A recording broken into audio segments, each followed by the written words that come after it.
If someone's been training a few years and they're still looking skinny fat, then it is going to be fat loss. But if someone is a complete beginner, maybe it's like a 17, 18-year-old that's skinny fat, never lifted weights, never really followed a diet, you're probably going to get a really good recomp effect from just eating enough protein, eating enough food, and training really hard. How realistic is it for a woman to have abs and defined legs year-round? I think there's a large genetic component when it comes to abs with women. Split squat, reverse lunge, a good Romanian dead, and a decent squat pattern. Select those movements. That's where some of the common errors we've just listed here. I'm Ryan Stevens. Dr. Taylor Waters. I'm Ben Olliver. Welcome to the Supra Human Show, yeah?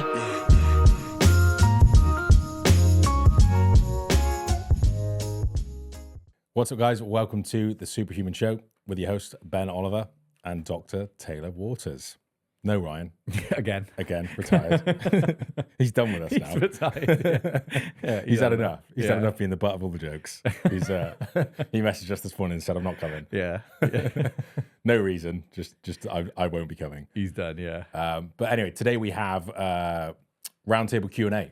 So we had some questions come in, and so we'll just reel them off. So Taylor, if you Shall I get straight into it? Yeah, take it away. Here we go. So question 1. I've always had a flat butt. How do I build up my glutes? I'm guessing this is from a man in his 50s. I wish my dad would stop posting questions for us. I'll tell you later. So yeah, I mean, the rules are the same for men and women. Mm-hmm. I know this would be Brett Contreras would be saying straight away you need to be doing hip thrusts. Who's got a flat butt himself? Yeah. This is what I don't mean. He's supposed to like the glute guy. Surely if you were the glute guy, you'd have a big set of glutes. Yeah. He's got absolute, he's got a long back. Brett long back. But so I'm not a fan of barbell hip thrusts just from a practical standpoint. Like I think they're really uncomfortable on your hips. If you don't have a machine, I like the machines. Mm-hmm. If you don't have a machine, setting up the bench to make sure it doesn't topple over when you drive into it, setting up the barbell, getting a foam roller or whatever on the bar. I think it can, and I think it looks simple, but there's a lot of ways to get it wrong and not get any work on your glutes. Like if you have tight hips and you can't fully extend, nothing's happening there. Like if you're driving through your toes, your quads and your hip flexors are doing all the work. I think if you like the thrust movement like is definitely great. Like I'm a big fan of the thrust movement to build glutes. Yeah, a barbell hip thrust, again, the setup and everything is a pain in the ass. Like it's normally like if I've had hip thrusts in my program, there's usually a hip thrust, like a plate loaded thrust, or there's at least a hip thrust platform where like there's the sort of back piece and there's like the rails and things like that. I'll do like single leg, but with body weight. Yeah. And I'll put my back on a bench and my foot elevated, so there's like an extra range of motion. And then you can load that quite light with the double if you need be. I mean, I think one of the best movements for glutes is a good Bulgarian split squat. Yeah. So it, like, provided that you're not getting too much knee flexion, so your front foot's not too close to the bench, because it is a very quad dominant exercise as well. But like that and like walking lunges, have been two of my favorites. And I think like walking lunges, I think the skill requirement is quite low, like a little bit of balance and stuff, holding dumbbells and things. But I think it's probably one of the most quote unquote functional exercises that you can do. But equally, I would say, before, Brett supposedly come up with the hip thrust and invented it. Is that what he claims? Yeah. Does he? Yeah. And to be fair, I didn't see anyone doing it before he did it. You can have it. Yeah. There's been plenty of people with great glutes. Yeah. Just from doing squats, Romanian deadlifts. You look at sprinters. Yeah. Like that hip extension. Yeah. Like obviously they're driving off that running leg. You see sprinters with always thick ass glutes on them. Yeah. I think the main gist is like you need to be doing compound movements progressively. Because if you're doing cable kickbacks, your little glute circuit that burns, just on a mat and you're doing sets of 20 or something, you're doing your adductor and abductor machines and stuff, like just basically getting like pumps. Yeah, they can be like the icing on the cake, but it's no different than like if someone was like, well, how do I get big biceps? I'm not going to say, well, you need to pick 3 different bicep exercises and do each of them for 25 reps and just get a really solid burn. You're going to say like, get really strong at doing bicep curls. Yeah. And so it's really looking at like, well, what's the function of your glute? Do movements that do that function through a full range and get as strong as humanly possible. Strong And hypertrophy rep range. And the other thing which people will always miss is make sure you're eating enough food. Yeah. Because like building muscle is the same for any muscle. If there's no extra food, you will not build muscle. Like unless you're taking PEDs. Yeah. So it's generally it's like be prepared to gain some weight. So maybe the answer is just take PEDs. Yeah. I saw a great video the other day, and a guy was like, if you do the basics for 3 to 5 years, you will get huge. And he goes, and if genetically you don't like get huge, so I God invented PEDs. I was like, fair enough. But I think if you're when you said about the walk-in lunge and the split squat, the one exercise that I've never actively tried to get my glutes massive. It's never been a main goal of mine. But I found doing a split squat, like a Bulgarian with the rear elevated foot on a Smith machine. So the balance and everything is taken out of the equation as well. And then you can get quite a far stride and not have to worry about, and I found the stretch that you get in that glute. I remember the first time doing them, I remember waking up the next day and I was like, oh my God, I literally felt like I did a night with Dharma. I was like, wait, what the hell has happened here? It was rough. And then that's one of the movements where I really noticed. I think like step ups can be decent. I'm not a fan of them just because like if you got balance support, it's better. Yeah, and they can also go horribly wrong. But also like for a step up, it has to be a high step up to get the glutes stretched. Otherwise, people are just loading up, doing these, just 6-inch steps, and it's just. And you'll see they'll jump with the back foot. Yeah. Step 2 legs on and then just squat. So now you're doing a quarter squat. I think, elevating the front foot, like when you do reverse lunges, Bulgarians and stuff. Reverse lunges again. Yeah, they can be split great. squat, reverse lunge, a good Romanian dead, and a decent squat pattern. If you just like select those movements, train your glutes 2 to 3 times a week, spread those movements over the course of a week, get really strong and get quite heavy, or like add 10, 15, 20 pounds or whatever necessary over time. Because I think that's where, some of the common errors we've just listed here are don't train heavy enough. The intensity is way too low. You're focusing on like the isolation, trying to isolate the glute, and that's it. You're not doing any big heavy compounds at all. And you don't eat enough to get progressively heavier over time. So it's like what you'll commonly see is they've been the same weight for 5 years, or they're just constantly trying to pursue a deficit. Yep. They're just doing like pump style fluff glute workouts once a week, maybe twice. And it's like, you're never going to build a solid set of glutes there. Yeah. It's I want to get abs and I also want to build my glutes. It's like, we'll pick one and then pursue the other. Yeah. I think if you want a really good set of glutes, accept the fact I'm going to get quite soft over the next 2 years. Yeah. Over the 2 years, I get quite soft, but I'm going to get really strong in a thrust movement. I'm going to get really strong in a hip hinge movement. I'm going to get really strong in a squat pattern. And I'm almost going to train like a powerlifter, but those are my 3 movements. Yep. And I'm going to get really strong at those over the next 2 years. I'm going to get quite soft, and then I'm going to just cut it all back. And then I'm going to worry about my abs from there. Yep. And it's like, if you really want to get good glutes and you follow that blueprint, you're not going to have a pancake by the end of it. Yeah. You're going to have something to sit on. I like that. Happy? Yep. Good. Sweet. Question 2. Oh, here we go. This is something that you should be quite good at. I'm skinny fat. Should I cut or bulk first? This is a decision you'll have to make as a coach, which is why I said you'd know. Yeah. So, being a former skinny fat guy. So it's like 9 times out of 10, I'm always going to go fat loss. Fat loss first. And if someone's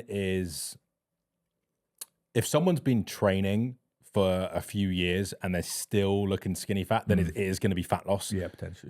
But if someone is a complete beginner and, maybe it's like a 17, 18-year-old that's skinny fat, never lifted weights, never really followed a diet, you're probably going to get a really good recomp effect from just like eating enough protein, eating enough food, and training really hard.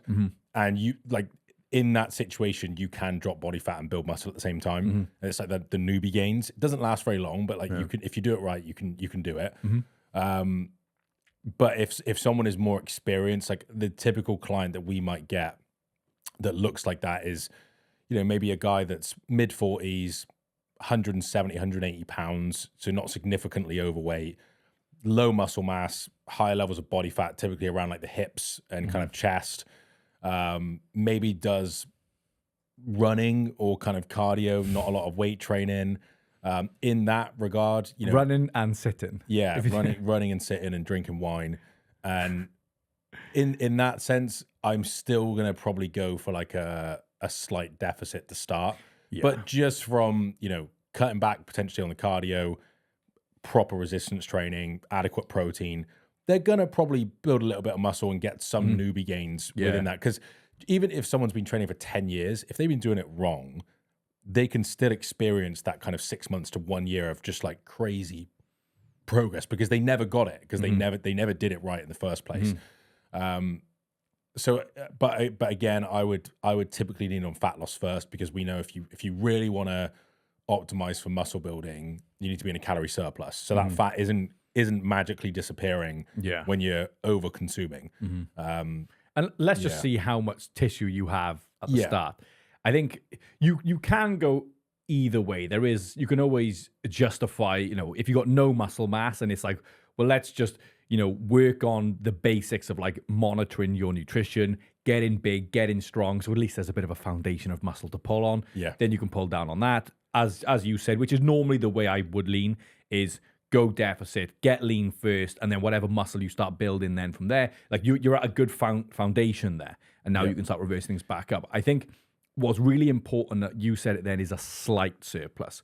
Whichever way you go, don't go extreme. Don't go like big, heavy bulk and look to gain like 20, 30 pounds in 3 months.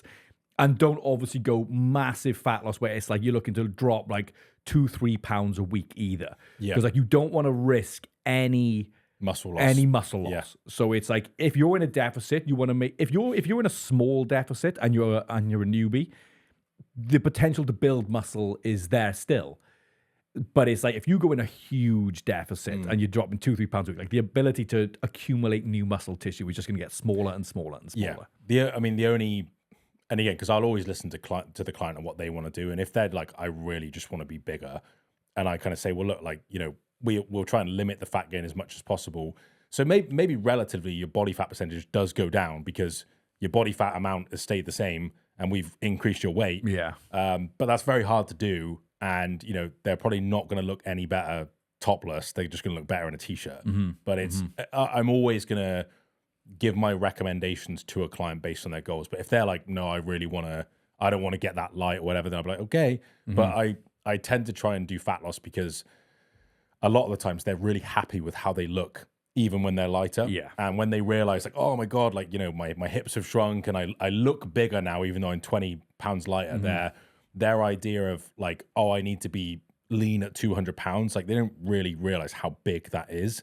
And it's like, you want to be like 160 and lean and you'll feel great, you'll look good in clothes, like it's awesome. Like no, most guys don't want to be over 200 pounds and lean. Like it's a pain in the ass.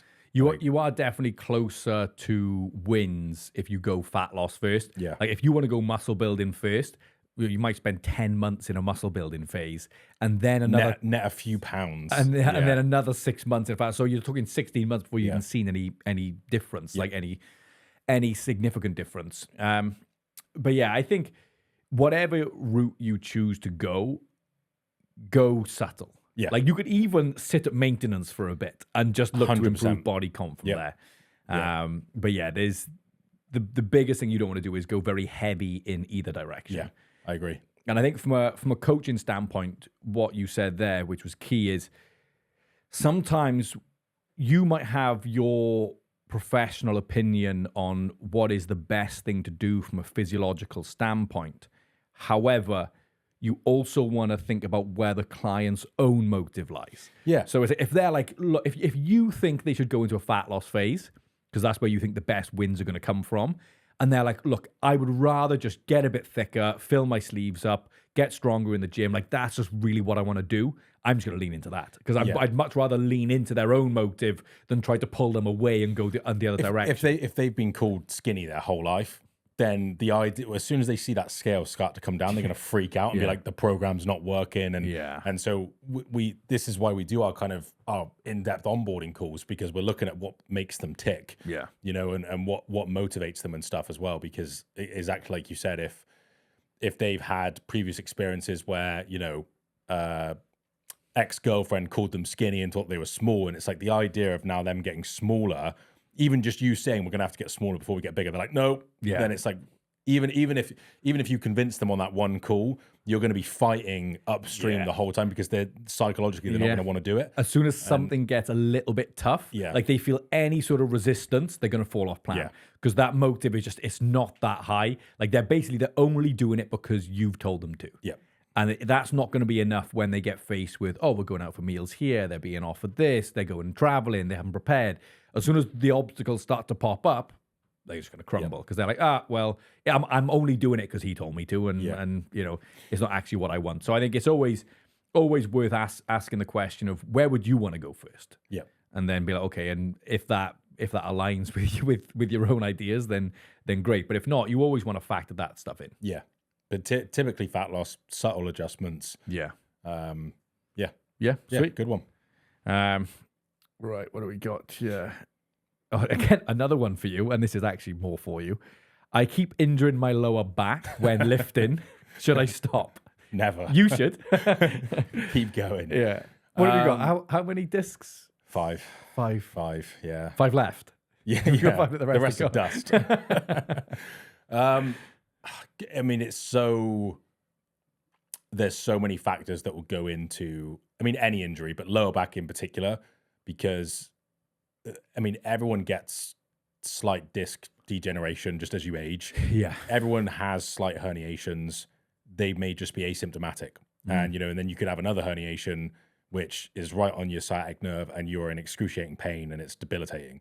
So it's, first I would look at, well, what movements are you doing which is causing the lower, like straining your lower back? Let's just say, like for this example, they're hurting their back in the gym. I'm first going to say, well, what movement? Yeah, I think that's what it was, because they keep starting lifting, they hurt their back, they're out, and then I would say, like, well, like talk me through your routine. Are they warming up? Are they doing any kind of mobility or whatever? But more than anything, I'm just going to watch them move in the movements that are lower back dominant, like your deadlifts, your RDLs, your squats and stuff. And if there's like a glaring issue, then I may be like, you're in no position to do back squats or deadlifts right now. We need to work on these other things. But if say their form is good and it's hurting their back, then I'm probably going to look at other areas, whether it's like hip flexors, glutes, quads. Is it they're just using too much weight? Is it that they're doing those movements too often and it's like an overuse injury and they're not recovering in between? Because you'll get microfractures on your discs. Like every time you deadlift, you'll get like these tiny fractures. And if you like anytime you squat or deadlift, or like compress your spine, and so anytime if you're not letting those microfractures fully heal, you get more microfractures and more, and then that eventually leads to that herniation. So yeah, I would look at technique. I would look at programming, because a lot of times injuries are caused by poor programming. Yeah. Whether it's exercise sequencing, volume, frequency, the amount of weight used, like a lot of it can be solved just through appropriate programming. Yeah. But then, lastly, I would say, well, what's your goal? Because if it's like me, like I love squatting and deadlifting. And so my goal is to be good at those movements because I enjoy doing them.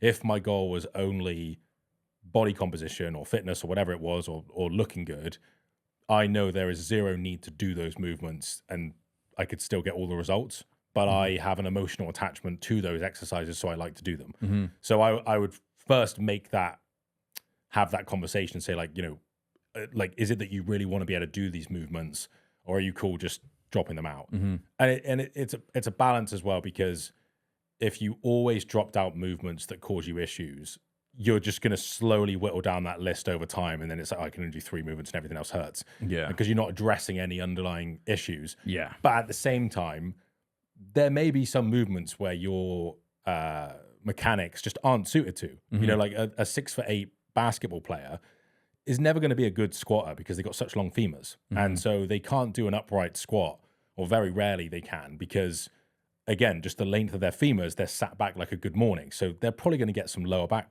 strain. So then I would be doing like high bar, trap bar deadlifts, Bulgarians, lunges, things like that. So it's going to depend on the person. But I think the 2 common things that people will do is they don't put their back in awkward positions. And so you get like, and this is what I did for years. I got really, really good at bracing. So like, you know, it's like I could brace under a squat and my vertebrae are like a stack of bricks. But then if that brick like moves by an angle, the whole thing topples. Collapses, yeah. And then equally, you got people that say like a ballerina, for example, all they do is mobility and they're like a feather where like they can bend and they're flexible and stuff, but then you put any load on it and it will just get smashed. And so it's getting a balance between the two where you need to be able to brace, but you also need to be able to move your rib cage and kind of pelvis appropriately. And you do that by, you know, awkward object lifting, rotation movements, rounding your back and training that under load, training, you know, your abs through full flexion and extension, and really taking your time easing into those movements. Because I mean, it's taken me 6 months to be able to do like a full GHD sit up pain free. Because when we first did them, I literally couldn't go down because I thought my back was just going to snap. And whereas now, you know, I can do them, but that's taken months to like slowly train to get my abs to like be able to release and be like, nope, you're not going to die. Yeah. So yeah, I think there's a few aspects to it. Some of the key things you said there is like, well, one, when someone says, should I stop? No. Very unlikely do I think you should stop training. Obviously, if you've got some serious issues going on that need to be addressed by a surgeon, then yeah, you probably should. But it's like, normally when people get injured is they've put their body under some sort of stress that it's unable to tolerate. Yep. So like when you see someone get injured, it's again, usually like their perception of what their back can tolerate is way too high. So they'll go into a gym and be like, oh, well, you know, my mate deadlifts 170 kilos or whatever. So I can do like ton 30. But it's like you haven't picked up a box off the floor in 3 years. And for some reason, you think you can just deadlift a ton 30. And it's like, well, okay, let's start just... So then they go in and then, my back's gone. Or it's like they sit in a chair all day and that's all they do. And they go into a gym and they want to start lugging weights around. Yeah. And it's like you need to, especially with your back, like you said it, you need to progress up really slowly. Like I've never had a great lower back. And one of the things that I've done, which has really improved it, is lifting with a rounded spine. So going through like full range of motion, big rounded spine. And when I first started lifting, like I could have lifted more, but I was lifting like 30 kilos. I was doing like a 30 kilo lift. And like I could have pulled more, but I was like, my back I feel so nervous just bending over with a rounded spine. And then I progressed, and I've been doing them for months and months now, and I'm up to 60 kilos. So I've doubled the load, but it's been really progressive over time. It's been really slow. And even now at 60 kilos, I know I could lift 70 and 80, but I'm like, I'm not moving up to 65 until 60 feels so comfortable. There's no more to squeeze out here. It's great though, because then if you are doing like a conventional deadlift, when it starts getting heavy and your back starts to round, it's not an unfamiliar position. Yes. Because that's where like I would be really good at bracing, but then if I broke that chain slightly, back goes. Yeah. Because it's like, well, you've never trained with a rounded back. So I wish I started, you know, doing some of that stuff. But again, it's the way you're taught. It's like, keep your back straight, never bend your back under weight.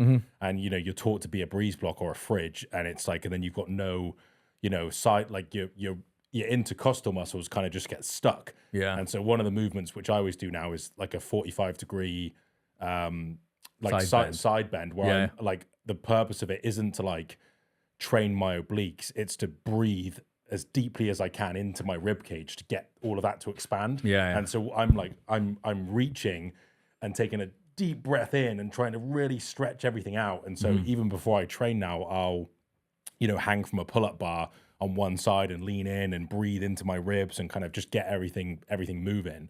And that's been a game changer for me over this last, 10 months or so. My strength is like, it's getting back to kind of peak, where it was. And that's like no belt, no knee sleeves, nothing like that. But yeah, you have to, and I know this is about back injuries, but like, I see endless people in the gym wearing knee sleeves, for like their warm-up sets and stuff. And, obviously because it gives you a mechanical advantage. But then they'll say, I got bad knees. Like, we got bad knees because you fucking wear knee sleeves all the time. Yeah. And so it's like, how are your knees going to get stronger? Because they're only going to get weaker. Yeah. Because you're going to rely on them more and more. And then that's why it's like, and then because they get weaker, you then have to wear your knee sleeves for all of your warm-up sets. Yeah. Now when you're doing bicep curls, you're wearing your knee sleeves and you're wearing your weight belt and you're just leaning over to pick up dumbbells because you're not training it. Yeah. Whereas I've never had knee injuries. And it's because I've always trained super knee flexion without knee sleeves, and I've always done it like that. And so obviously there's like a genetic component and stuff as well. But like I think the reason why, I think most people that have experienced the kind of back injuries that I've had, they wouldn't go near a barbell ever again. And I've got clients where like I've got a herniated disc, I can't squat, and I'm like, that's bullshit. Like you haven't rehabbed it properly, and you're scared to do it again, which is fine. Like, and nothing wrong with that. But it's like your body will naturally heal those discs. Like like if you've got a disc herniation, your like white blood cells will slowly start chipping away at that herniation, and over time it will heal itself. Like that disc will just be smaller. And so like one of the biggest things that I see with people with bad backs is like they attach it to their identity, where it's like, I've got a bad back. And I've stopped saying that now. Because in my head I was like, do I? It's like I outlift most people like with lower back dominant movements. Like they've got a bad back. They've got a weak back. Yeah. So if you keep thinking I've got a bad back. Weak. You've got a weak back. Yeah. It's like, go on, carry on. But it's like if I always say like, I need to be careful of my back, then I'm always gonna psych myself out. Yeah. Whereas in my head, if I'm like, my back's strong as shit, like even though I've injured it, it's like I can do round back deadlifts, I can do sandbag carries, I can do heavy deadlifts, I can do heavy squats. Like, do I have a bad back? Like, no, you've just injured it a few times. Yeah. Like that's fine. Yeah, I think for a lot of people, you've got a weak back and you try to put your back through stress that it can't tolerate and it gets injured all the time. But the problem is if your solution to that is, well, I'm not going to do anything with it. Yeah. There is going to be a time when you need to rely on using your back at some point, whether it's to pick a child up, whether it's to move a shopping bag, whether it's to get something from a car. And if it can't even tolerate the most simple of movements, it's going to get injured every time you put it under some stress. And it will only get, again, just like anything, your body will only adapt to the stress that you put it under. So it's like, again, another one for me now is my knees. So like I haven't run any sort of distance since I was in school. I literally did, I was a decent cross-country runner in school. After that, it was skiing, bodybuilding. I was a goalkeeper in football, so even in a sport where there's running, I was in the position that didn't run. So like I've never had to run very much at all. And over that time with bodybuilding, I gained 30 kilos or whatever the hell it was. So now when I started to run, like I've got the fitness to run X amount of distance. So I think, I'll go out and do that. And I go out and my IT band flares up. So it's like, and in my head, I'm like, I can run, say, 10 kilometers. No, you can't. Your body can't tolerate, like aerobically you can, but your body cannot tolerate running that far because it gets painful and it gets injured. So you've just got to be really realistic and scale things back to be like how, again, for the people who squat, you said with like the knees, they're like, I can squat 200 kilos. You can't. Yeah. Because you take the knee sleeves off and you can't squat it. Yeah. It's like, how much can you squat without those things? That's how much you can squat. Yeah. It's like, but my knees, because you've got weak knees. Yeah. So it's like, how about you work on getting your knees strong? Because don't get me wrong, you've got the ability to move a higher amount of weight, but the problem is your knees are too weak and they can't tolerate that weight either. So the goal is to get the knees up to a point as to where they can tolerate that weight. Yeah. And if you constantly strap them and leave them, they're never going to get there. They're always going to be the step behind. I think it's also just accepting, like, if you're like in that example, like if your knees hurt, it's like, well, they're probably going to hurt for a while whilst they get stronger. Like whilst I was rehabbing my back, it's like it didn't feel good when I was training it. Like it felt like my back hurt, but it's like, well, it's only going to get better by training it through it. So it's learning the difference between like true pain, discomfort, and because typically through injuries, one of our coaches, Nikki, like she had knee surgery, and it's like you saw her going through a rehab, and it was like, look, agony. Yeah. And it's like, yeah, it ain't fun, but it's like you have to like load it and take it through the range of motion. And so, doing like when I first did like my the side bends, I thought like my pelvis was gonna like snap, and I was like, it's not gonna snap, like, and I was like, it's like really awkward and stiff and stuff. And then next time it was a bit easier, and then it gets easier and easier. But like you have to kind of get through that discomfort, and it's not ignoring the signs, but you're probably going to be at like a 3 out of 10. Yeah. It shouldn't be a 9, but like there should be some discomfort. Like no different than elbow tendonitis, wrist pain, things like that. It's like, shoulder issues. If you never train your shoulders through like an area that it hurts, like, well, it's not going to get stronger then, is it? It's literally relevant to me now. So I had shoulder surgery like 18 months ago, whatever it was. And I rehabbed it somewhat. And then once I was able to do a lot of movements, I was like, the rest will figure itself out type thing. And then what I've noticed is I still, on some training days after that, my shoulder still hurts, but it's strange because I'm looking and I'm like, well, that training day was the same as the one before and it didn't hurt that time. So why is it hurting now type thing? And I'm trying to figure it out. And then after looking into it a little bit more is I've got like all my range of motion in that left shoulder is fine apart from the external rotation. Yeah. Like this arm rotates right back here and this one doesn't. It's like here. So there's a big gap. So what happens is like when I'm doing like pull-ups, for example, and it's forcing it into external rotation, it's pulling and it's yanking on it.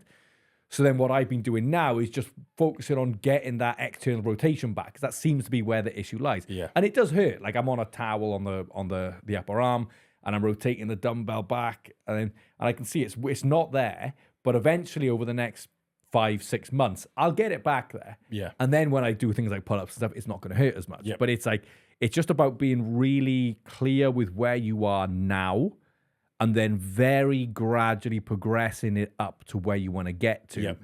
That's likely going to be your best option. Again, we're talking about someone who hasn't got real significant back injuries who needs an operation or whatever. Yeah. But there's normally somewhere you can scale it back to then get it moving forward. Yep. Yeah. Good answer. You came to the right guys there. We're literally falling apart. Okay, this is another female-based question. So we've got, how realistic is it for a woman to have abs and defined legs year-round? It's realistic, but it's what are you willing to do? I think there's a large genetic component when it comes to abs with women. Of women and men, I guess. Yeah. Yeah. I mean, like, again, some guys have the perfectly symmetrical 8-pack, other guys have a 4-pack. Like it's going to vary, and like you can't do anything about that. Like, you can't do anything about those muscle insertions. Obviously, if you've had kids, or cesarean or something, then that's going to impact, stomach lining, abdominal lining, and stuff like that. In terms of body fat distribution, a lot of it's genetic. Some people will store fat on their legs, their midsection. Some guys will store it on their chest and their shoulders, more than their legs. So I don't want to say it's not doable, but I think it's the same for guys. So like for me to maintain sub 10% body fat, my quality of life declines because the amount of food that I like to eat and how I like to live doesn't really cater towards sub 10% body fat year round, because I like to lift heavy weights. I like to eat a lot of food and enjoy myself and not be meticulous with my diet constantly. But for me, that is required to keep that low level body fat. Yeah. And then you've got someone like Ryan that, he can sit there pretty effortlessly, and he always has. Yeah. Whereas, I was an overweight kid. He was always been in shape. He's never been fat. And so hey, I've seen him a bit heavy, but no. Yeah. So I think there is a huge genetic component as far as like the set point. Yeah. And I think that can change over time. But if I got to sub 10% body fat and then I stayed there for a couple of years, I think like it would be easier then, but that first year would be tough because I'd have to be on it, and it's like I can't overeat. I need to do X amount of activity and those kind of things. Whereas I tend to feel my best at around 15. Similar here. I'm more, I think, like you than I am like Ryan. Although I do stay somewhat lean. This is probably over the last year the leaner I've hung about in. Yeah. But yeah, like if I go too lean, I start to feel it. Yeah, like I feel like my appetite, my energy levels start to drop. Like my strength in the gym starts to go down. Whether that's like a slight change in levers or just maybe it's mental, and like when your midsection starts to get real skinny and you put weight on your back, you're kind of like, I feel like I'm gonna snap it off. Yeah. But then you could put that down to like, are you dehydrated? Is it like you're fatigued? Is it depleted from your calories and all of those things? But generally, I find if I find maintaining where I am now quite easy, and that means I can enjoy my cappuccinos, pastries, pizza. Generally I stay on track with my food because that's just how I eat now. Yeah. But I can enjoy my training. I can recover from my training. I can do extra stuff, and still recover from it.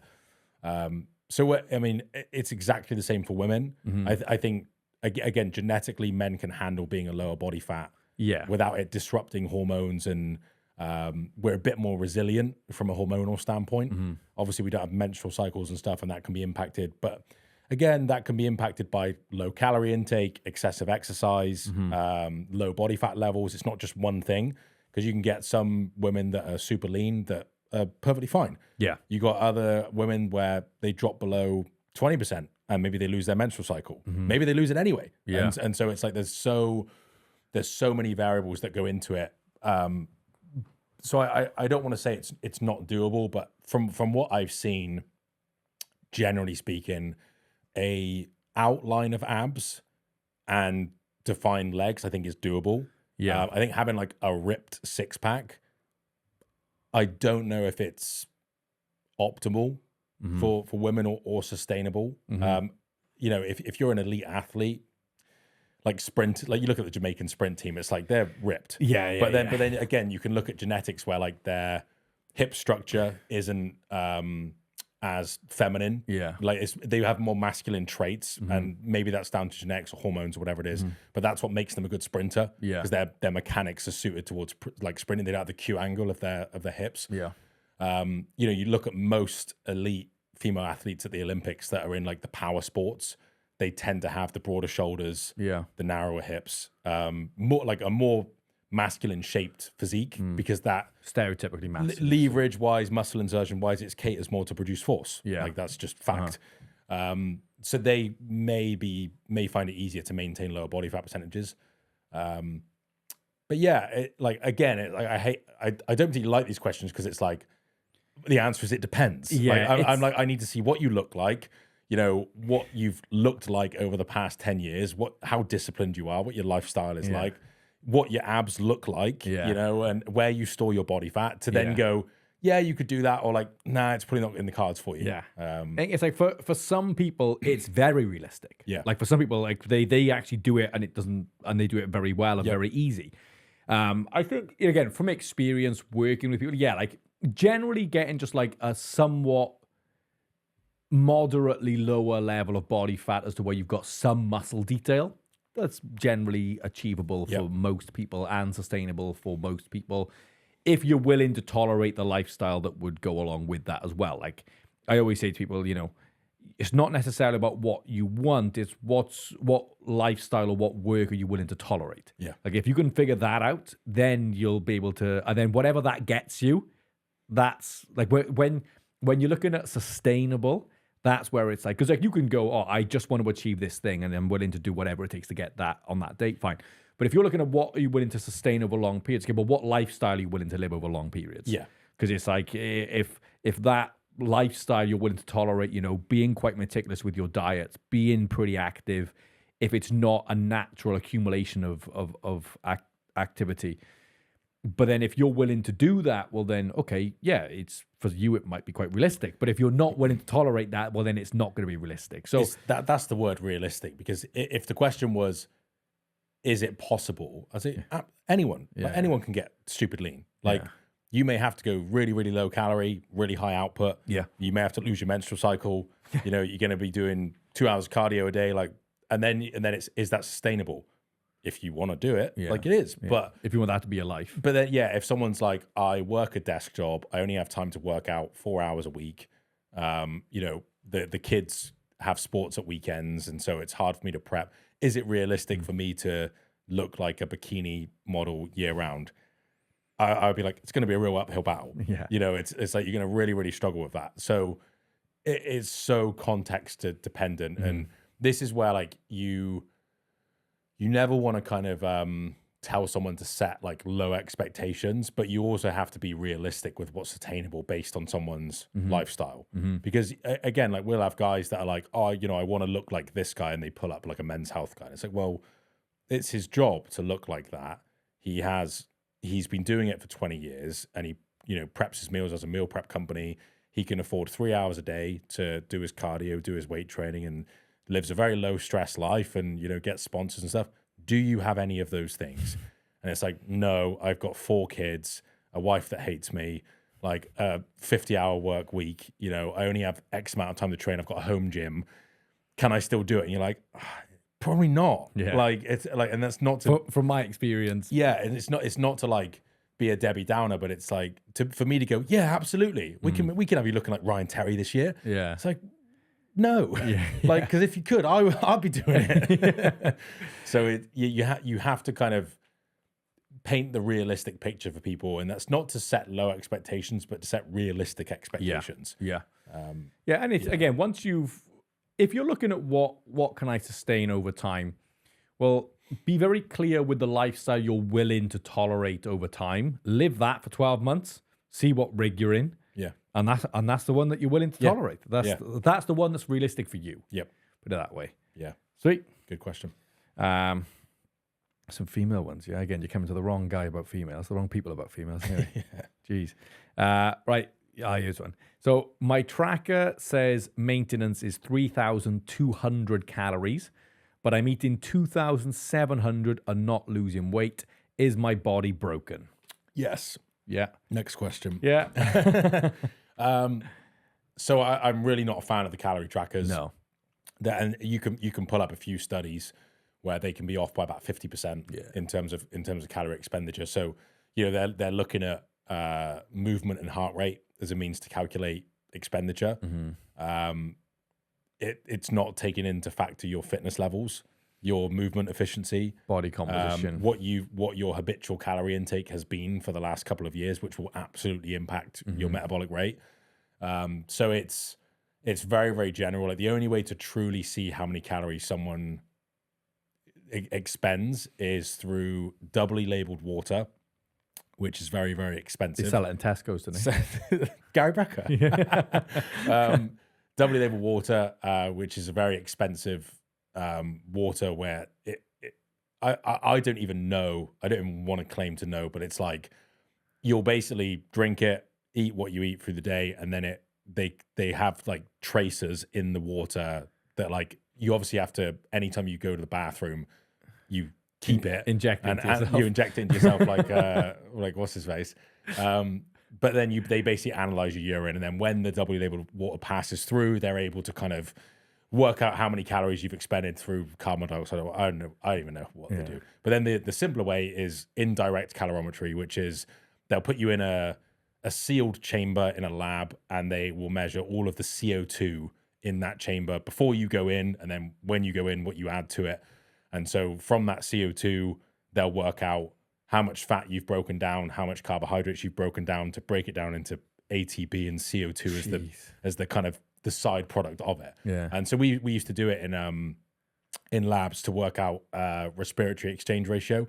So you could basically work out what's the ratio of fat to carbs that you're burning through activity, and you basically put a mask on and breathe into these big bags, and then those bags then get put into a machine. It analyzes the CO2 content, and then you can pull that back and say, well, what's the ratio? And you could say like you're burning 60% carbohydrates, 90% or whatever.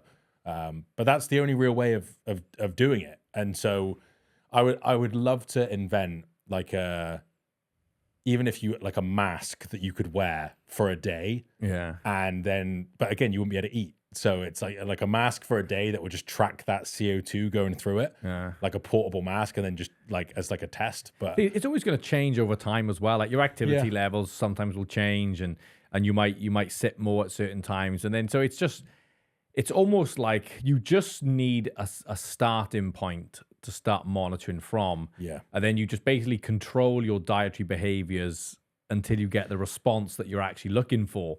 Yeah. And we know that calorie trackers in terms of measuring intake are quite accurate. Yeah. If you're weighing your food and your skill set is, competent. If you're doing it properly, you can track your calorie intake very, very well.